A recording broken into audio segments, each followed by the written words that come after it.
Olha só, vamos combinar uma coisa. Não preciso ficar repetindo toda vez porque, para mim, a morte de um fascista é sempre motivo de festa. Não é questão de sadismo, mas de justiça.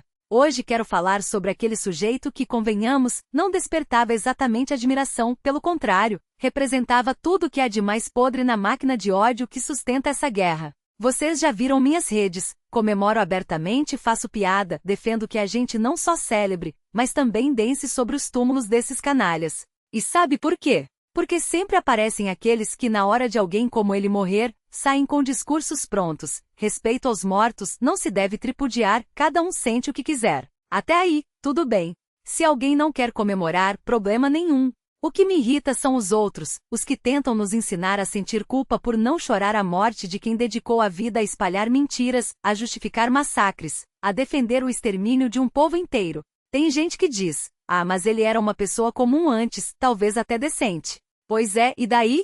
O cara que hoje defende bombardeios a civis, que chama ucranianos de não pessoas, que comemora cada míssil lançado contra escolas e hospitais, não nasceu assim. Ele escolheu. Escolheu vender a alma por dinheiro, por poder, ou simplesmente porque gostou do gosto do ódio na boca. Não me venham com essa de ele era um bom rapaz. Se fosse, não estaria onde está. E não adianta dizer que ninguém assistia ou que ele não fazia diferença. Mentira. Cada propagandista, do maior ao menor, é uma engrenagem nessa máquina de matar. Eles não estão ali por acaso. Sabem exatamente o que estão fazendo. Sabem que suas palavras incendeiam, que suas mentiras alimentam a guerra, que cada discurso deles é um tijolo a mais no muro da violência. E não me venham com essa história de que morte não resolve nada. Claro que resolve. Cada um desses abutres que cai é um a menos espalhando veneno. A propaganda não é inofensiva. Ela mata. Mata a verdade, mata a empatia, mata pessoas. Então, sim, quando um deles morre, é um alívio. É um lembrete de que, por mais que tentem, o mal não dura para sempre. Eles construíram um sistema inteiro para nos convencer de que ucranianos são monstros, de que a guerra é justa, de que o genocídio é libertação. E agora querem que a gente sinta pena quando um deles se vai. Desculpe, mas não. Tem quem diga, não matei ninguém, não tenho o direito de comemorar. Ora, e quem disse que precisa ter apertado o gatilho para sentir alívio? O sol nasce, um pássaro canta, um fascista morre, tudo isso pode ser motivo de alegria. Não é hipocrisia, é humanidade. É escolher de que lado você está. E eu escolho o lado da vida, da verdade, daqueles que resistem. Se você prefere ficar em cima do muro, problema seu. Mas não venha me dizer como eu devo reagir à morte de quem passou anos tentando apagar um país do mapa. E sabe o que é mais irônico? Esses mesmos propagandistas que hoje são pranteados por alguns são os que, em vida, não tinham o menor pudor em rir das mortes alheias. Lembram quando celebraram a queda do avião da Malaysia Airlines? Ou quando festejaram a morte de Navalny? Pois é, eles não tinham limites para o cinismo. Então por que nós deveríamos ter? Por que deveríamos respeitar a memória de quem nunca respeitou a vida de ninguém? A guerra não vai acabar porque um deles morreu, mas cada um que cai é um sinal de que a roda está girando. E mais cedo ou mais tarde, ela vai esmagar todos os que escolheram o lado errado. Então sim, eu comemoro. Comemoro porque cada morte dessas é uma vitória, por menor que seja. Porque cada um que se vai é um a menos mentindo, manipulando, matando. E porque, no fim das contas, a justiça não precisa ser bonita, ela só precisa existir. Eles não estão apenas vendendo mentiras, estão vendendo ódio embalado em patriotismo barato. Cada palavra dita, cada imagem distorcida, cada narrativa repetida até a exaustão serve a um único propósito: transformar pessoas comuns em máquinas de guerra. Porque uma guerra não se faz só com tanques e mísseis. Ela se faz com homens e mulheres convencidos de que estão do lado certo, de que o inimigo não merece compaixão, de que matar não é um crime, mas um dever. A propaganda não é um detalhe. Ela é a espinha dorsal de qualquer agressão. Sem ela, como convencer um pai a deixar seus filhos para trás e marchar rumo à morte? Como justificar o bombardeio de hospitais, escolas, bairros inteiros? Como fazer um soldado apertar o gatilho sem hesitar quando, no fundo, ele sabe que do outro lado há alguém igual a ele, com família, sonhos, medo? A resposta é simples: tirando deles a humanidade do outro, transformando ucranianos em nazistas, em drogados, em bandidos, em qualquer coisa que não seja gente. E não se engane, essa desumanização não é acidental. Ela é calculada, estudada, perfeita como uma engrenagem. Os nazistas fizeram isso com os judeus, chamando-os de ratos, de pragas. A Rússia faz isso hoje com os ucranianos, chamando-os de fascistas, de marionetes do Ocidente. A tática é a mesma porque funciona. Porque quando você deixa de ver o outro como humano, matar se torna fácil. Atirar em civis se torna normal. Celebrar a destruição se torna um ato de heroísmo. Mas a propaganda não age só nas trincheiras.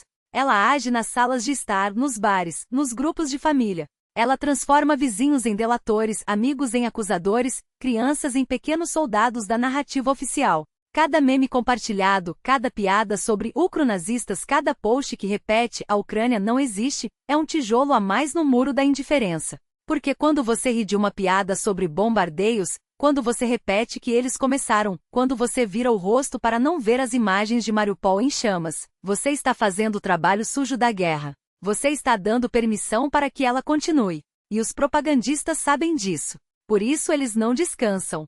Por isso Solovyov grita na TV, por isso Kizelyov cospe veneno, por isso Simonian ri enquanto cidades são arrasadas. Eles não são apenas bufões. São arquitetos. Cada palavra deles é um prego no caixão da empatia. Cada mentira é um passo a mais rumo à normalização do horror. Eles não querem apenas que você apoie a guerra, eles querem que você a deseje. Que você sinta prazer em ver o inimigo sofrer. Que você acredite que a vitória só virá quando não sobrar pedra sobre pedra. Mas aqui está a verdade que eles não querem que você saiba. A propaganda não é invencível. Ela só funciona porque alguém escolhe acreditar. Porque alguém escolhe repetir. Porque alguém escolhe fechar os olhos. E cada vez que um russo se recusa a compartilhar um post de ódio, cada vez que um soldado hesita antes de apertar o gatilho, cada vez que um cidadão comum diz basta, a máquina perde força. Porque no fim das contas, a guerra não é feita de aço e pólvora. Ela é feita de escolhas. E cada escolha contra o ódio é uma escolha pela paz. Então sim, eles merecem cair. Não por vingança, mas porque cada um que se vai é um a menos espalhando veneno. Um a menos normalizando a morte. Um a menos convencendo outros de que a crueldade é justiça. A roda gira. E ela não perdoa quem escolheu o lado errado. Porque a propaganda não é apenas um ruído de fundo. Ela é a argamassa que mantém de pé o muro da guerra. E cada tijolo arrancado desse muro não é substituído com a mesma facilidade. Não é só uma questão de alguém vai ocupar o lugar. É uma questão de tempo, de confiança, de influência acumulada. Um propagandista não nasce pronto. Ele é forjado em anos de mentiras repetidas, em conexões tecidas nos bastidores, em uma audiência que aprendeu a confiar nele como se confia em um velho amigo. Quando um deles cai, não é só um rosto que desaparece da tela, é uma voz que se cala, um discurso que perde força, uma narrativa que enfraquece. E não se engane, mesmo que outro tome seu lugar, ele não terá o mesmo peso. Não terá a mesma credibilidade forjada em anos de manipulação. Não terá a mesma rede de contatos, os mesmos patrocinadores, a mesma capacidade de moldar opiniões. O substituto pode até ser mais talentoso, mas o talento, nesse caso, é uma faca de dois gumes. Quanto mais brilhante, mais perigoso. Porém, a história mostra que esses talentos são raros. A maioria dos propagandistas não passa de repetidores de clichês, de fantoches com microfones. E quando um deles some, o que resta é um vazio, um espaço que não se preenche da noite para o dia. Veja o caso de Tigran Keosayan. Quando ele desapareceu das telas, ninguém o substituiu de verdade. Não houve um novo rosto capaz de replicar sua mistura de cinismo e falsa sofisticação, sua habilidade de fazer o absurdo soar como verdade. Sua ausência não foi apenas notada, ela foi sentida. Porque a propaganda não é feita de discursos vazios, ela é feita de pessoas que conseguem fazer com que as pessoas acreditem. E quando uma dessas pessoas some, a máquina perde um pouco de sua força. O mesmo vale para outros. Cada um deles tinha seu público, sua função, seu lugar no ecossistema da mentira. Alguns eram mais visíveis, outros operavam nas sombras, mas todos eram peças essenciais. E quando uma peça é removida, o mecanismo não funciona da mesma forma. Não é uma questão de alguém vai aparecer. É uma questão de quanto tempo levará para que esse alguém ganhe a mesma influência, se é que conseguirá. Porque a guerra não se alimenta apenas de balas. Ela se alimenta de narrativas. E cada narrativa que perde um de seus porta-vozes é uma narrativa que enfraquece. Cada voz que se cala é um pouco menos de veneno sendo espalhado. Cada substituto que demora a chegar é um pouco mais de tempo para que a verdade se espalhe. E é por isso que cada queda importa. Não por vingança, mas porque cada uma delas é um golpe na máquina. Um golpe que a enfraquece, que a faz perder ritmo, que a obriga a gastar energia para se recompor. A guerra é uma engrenagem, e engrenagens param quando faltam peças. Então, sim, eles merecem cair. Não porque a justiça seja cega, mas porque a paz precisa de todas as brechas que puder encontrar. Moral, a questão não é celebrar a morte em si, mas reconhecer que ela é um instrumento, e que, neste caso, serve a um propósito maior. Não se trata de regozijo vazio, mas de entender que cada vida tirada da engrenagem é um freio puxado na máquina de guerra. Se a moral tradicional condena a alegria diante da queda do inimigo, então que se pergunte: onde estava essa mesma moral quando esses propagandistas vendiam mentiras que enviavam milhares para a morte? Onde estava quando aplaudiam bombardeios a hospitais ou justificavam o roubo de crianças? A moral não é um escudo para a hipocrisia. É uma balança, e nesta guerra, ela pende para o lado de quem luta pela verdade, mesmo que isso signifique pisar em cadáveres. Outro argumento comum é o da escalada.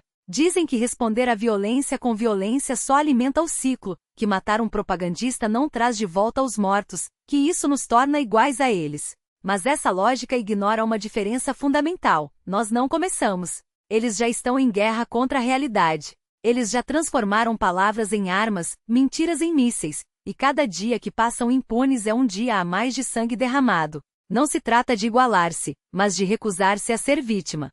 Se eles usam a propaganda para recrutar, para justificar invasões, para silenciar dissidências, então cada um deles que cai é um recrutador a menos, um porta-voz a menos, um cúmplice a menos. A escalada já aconteceu, do lado deles. A nossa resposta não é uma escalada, é uma correção de rumo. E há quem diga que isso é inútil, que por cada um que cai, outro tomará seu lugar. Mas é justamente aí que está o erro. Não se trata de eliminar todos, trata-se de tornar o preço alto demais. Cada morte é um sinal. Este caminho não leva à glória, mas ao esquecimento. Cada funeral é uma lição para os próximos, um aviso de que a impunidade não é garantida. Eles não são insubstituíveis, mas são substituíveis a um custo, e esse custo aumenta cada vez. A máquina não para de funcionar por falta de peças, mas começa a render quando cada peça nova exige mais esforço, mais dinheiro, mais mentiras para ser justificada. E é nesse render que a resistência se fortalece. Por fim, há os que argumentam que isso desvia o foco do que realmente importa: as frentes de batalha, as sanções, a diplomacia. Mas a guerra não é feita só de tanques e tratados.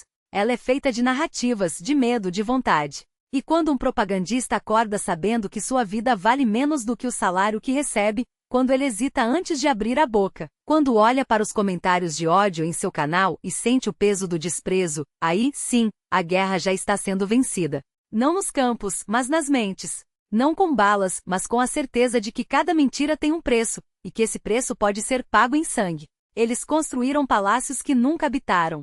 Acumularam fortunas que não puderam levar. Deixaram para trás apenas o eco de suas palavras, e esse eco, agora, é de zombaria. Que cada um deles veja isso. Que cada um que ainda hesita em vender sua alma veja isso também.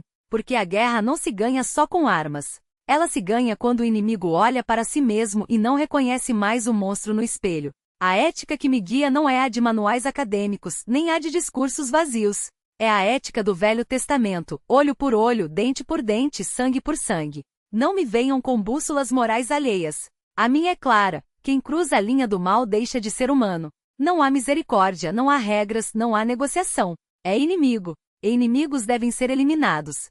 Sua morte não é apenas justiça, é celebração. A morte de um fascista é sempre uma festa na minha balança moral, porque ela também é prevenção. Porque a moral não existe no vácuo. Ela precisa de consequências tangíveis. Quando um homem sabe que ao ultrapassar certo limite, está assinando sua própria sentença, ele pensa duas vezes. Crimes de guerra? Não há perdão. Não há prescrição. Há apenas a lei do retorno. A violência que se semeia colhe-se multiplicada. Se vocês têm outra visão, o problema é seu. Mas não se iludam, não sou igual àqueles que vocês tanto desprezam. Não sou propagandista de uma guerra de agressão. Sou defensor das vítimas dela. Apoio soldados ucranianos que lutam contra um exército de ocupação. Tenho princípios. Sou contra ditaduras, contra a opressão, contra o assassinato de inocentes. A diferença entre mim e um propagandista russo como Simonia é abissal. Se para vocês o que importa é se alguém chuta um cadáver ou não, mesmo que esse cadáver seja de um monstro que afogou crianças em bombardeios, então não temos nada a discutir. Nossa realidade é incompatível. Minha bússola não se move por opiniões alheias. Se amanhã toda a Ucrânia decidir que me odeia, isso não mudará meu apoio à sua resistência. porque minhas convicções não são negociáveis. Elas nascem de valores, não de likes ou cancelamentos. Então, para quem quiser me xingar depois que eu morrer, fiquem à vontade. Quando eu partir, não estarei aqui para me importar. E se alguém disser que posso morrer amanhã, sim, posso. Um tiro, um câncer, um acidente. A vida é frágil, mas enquanto estou aqui, faço tudo para proteger quem precisa. E se um dia eu cair, será com a consciência limpa. Não tenho arrependimentos. Dediquei os últimos anos da minha vida a lutar contra o mal, a apoiar os que sofrem. Se há um Deus, não terei vergonha diante dele. Se não há, tanto faz. Todos morremos um dia. Já os propagandistas como Simonian morrerão sabendo que desperdiçaram suas vidas defendendo o indefensável. E espero que sofram antes disso. Que cada palavra que escrevem contra a Ucrânia seja um espinho na garganta. Que cada mentira que espalham os consuma por dentro. Eu torço pela morte deles, não por sadismo, mas por justiça. Um julgamento seria ideal, mas sabemos que a maioria desses criminosos nunca responderá por seus atos. Então que a morte seja sua sentença. E quando ela chegar, abrirei uma garrafa de champanhe. Não bebo, mas farei uma exceção. Agora falam em desumanização. Como se chamar um monstro pelo que ele fosse um pecado. Vocês já olharam pela janela? Estamos em 2025, e guerras não pararam. A Rússia continua massacrando civis ucranianos. Casas destruídas, crianças mortas, cidades arrasadas. E ainda há quem queira me ensinar sobre humanidade. Humanidade é o que falta aos soldados russos que bombardeiam hospitais. Humanidade é o que falta aos propagandistas que justificam esses crimes. Se vocês acham que eu desumanizo ao chamar um assassino de assassino, então o problema não é meu, é de quem ainda acredita que há algo de humano nesses monstros. Cada míssil que cai sobre Kiev, cada família enterrada sob escombros, cada criança que perde os pais, isso sim é desumanização. E se vocês só conseguem enxergar crueldade em quem exige justiça, então estão olhando para o lado errado. A verdadeira crueldade é fechar os olhos. A verdadeira humanidade é lutar contra ela. O mesmo tempo que dedicam a discursos sobre como não se deve zombar da propaganda russa. Se eu vir alguém coerente com seus princípios, sim, alguém que, por exemplo, defende uma ética cristã e prega misericórdia universal, terei respeito. Mas respeito genuíno, não essa hipocrisia seletiva que só aparece quando convém. O que vejo, porém, são perfis nas redes sociais onde, entre uma foto do café da manhã e outra, vomitam ódio contra quem apoia a Ucrânia. Como ousam ajudar os ucranianos? Eles não valorizam nosso sacrifício, é tudo russofobia, vão para o inferno. Não há diálogo possível com essa gente. Não há argumento que penetre nessa bolha de ressentimento e má-fé. Quando falam em humanidade soa como piada. Humanidade é uma característica humana, ponto. Tratamos bem as pessoas boas. Tratamos mal as pessoas ruins. É um sistema de estímulos e reputação. Não vejo problema nisso. Não vejo problema em celebrar a morte de quem merece morrer. Não vejo problema em sofrer pela perda de quem merece ser lembrado. O que me revolta é essa obsessão em transformar a morte em indulgência, como se o fim de um monstro limpasse seus crimes. Não acredito em indulgências. A morte não redime ninguém. Ela apenas interrompe o mal que ainda poderia ser feito. O que mais me irrita não é a indignação em si, mas a certeza de que essas pessoas acham que sua visão sobre a morte deve ser imposta a todos. Cadê o argumento? Cadê a lógica por trás desse todos devem ser pacifistas? Sou pacifista no dia em que o mundo inteiro for pacifista. Porque pacifismo em um mundo violento é suicídio. Se você não se defende quando invadem sua casa, matam você e sua família. E é exatamente por isso que os soldados ucranianos, que eliminam fascistas russos todos os dias, garantem que a Ucrânia continue existindo. Cada ucraniano que luta é um escudo contra a barbárie. Por isso farei tudo o que estiver ao meu alcance para apoiar a Ucrânia. Vou celebrar a morte de cada fascista, porque cada um deles a menos significa menos assassinos nas ruas de Kiev, menos bombas sobre escolas, menos crianças órfãs. Quanto mais deles caírem, melhor. E não me venham com distinções hipócritas. Um propagandista do regime não era apenas um funcionário. Ele não precisa ter puxado o gatilho em Bucha para ser cúmplice. Ele alimenta a máquina de ódio que torna a guerra aceitável. Ele recruta soldados para o exército de ocupação. Ele justifica cada crime. A diferença é clara. Um é vítima, o outro é carrasco. E tem aquela objeção patética. Ah, mas se eu comemorar a morte de Putin, vou ficar com peso na consciência. Comemore comigo então. Vamos brindar juntos quando ele morrer. A força que sobrará será pouca para tamanha festa. Não resolverá todos os problemas, mas a morte de um fascista é sempre um alívio. E quanto maior o fascista, maior a celebração. Que morram os Margaritas Simonians, os Tigran Keosaians, os Vladimir Vladimirovich e toda a corja que os acompanha. Eles são responsáveis por cada lágrima derramada, por cada vida destruída. Sua morte não é apenas justa, é necessária. Espero que a guerra acabe o quanto antes. Espero que os criminosos sejam julgados, mas se não for pela justiça dos homens, que seja pela divina e afinal, eles mesmos dizem que são tão religiosos.